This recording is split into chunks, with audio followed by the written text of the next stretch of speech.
ചൂടായ ചീനച്ചട്ടിയിൽ 2 ടീസ്പൂൺ വെളിച്ചെണ്ണ ഒഴിച്ചു കൊടുക്കാം. അതിലേക്ക് ഒരു ചെറിയ കഷ്ണം സവാള ഇട്ട് കൊടുക്കാം കേട്ടോ. ലേശം ഉപ്പും നന്നായിട്ട് വഴറ്റി കൊടുക്കാതെ. ഇനി അതിലേക്ക് നീളത്തിൽ അരിഞ്ഞ് വെച്ചിരിക്കുന്ന ചെറിയ കഷ്ണം ഇഞ്ചി ഇട്ട് കൊടുക്കാം.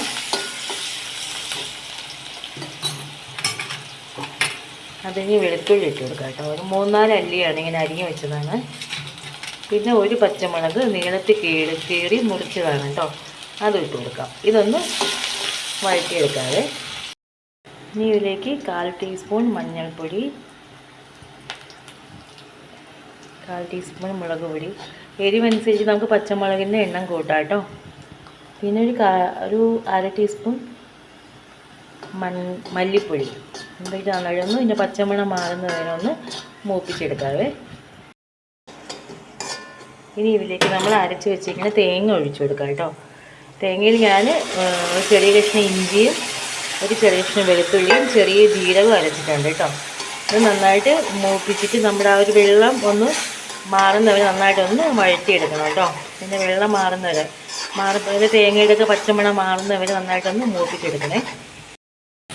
ഇനി ഇതിലേക്ക് നമ്മൾ അടിച്ചു വെച്ചിരിക്കുന്ന തൈര് ഒഴിച്ചു കൊടുക്കാം കേട്ടോ.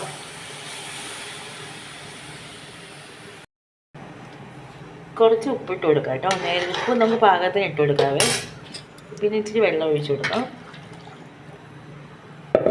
ഇനി തിളയ്ക്കാൻ പാടില്ല കേട്ടോ. ഇതൊന്ന് ചെറുതായി ഒന്ന് ചൂടാകുമ്പോഴേക്കും ഗ്യാസ് ഓഫാക്കണം, അല്ലെങ്കിൽ തൈര് പിരിഞ്ഞു പോകും കേട്ടോ. ചൂടായ ചീനച്ചട്ടിയിൽ 2 ടീസ്പൂൺ ടേബിൾ സ്പൂൺ വെളിച്ചെണ്ണ ഒഴിച്ച് കൊടുക്കാം കേട്ടോ. കടുക് വറുക്കാനാണ് ഒഴിച്ച് കൊടുക്കാം.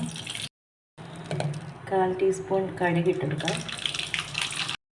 1/4 ടീസ്പൂൺ ഉലുവ ഇട്ട് കൊടുക്കാം. കറിവേപ്പില ഇട്ട് കൊടുക്കാവേ. ഇനി 2 പച്ചമുളക് ഇട്ട് കൊടുക്കാം കേട്ടോ. ഇത് നന്നായിട്ടൊന്ന് ഈ മുളകൊന്ന് മൂപ്പിച്ചെടുക്കാവേ.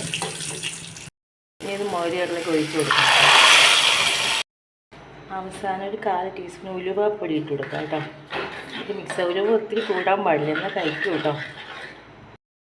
നല്ല ടേസ്റ്റുള്ള മലബാറൻ മോരുകറി റെഡി ആയിട്ടുണ്ട്. അപ്പോൾ എല്ലാവരും ഒന്ന് പരീക്ഷിച്ച് ഫീഡ്ബാക്ക് അറിയിക്കുക കേട്ടോ. Thank you.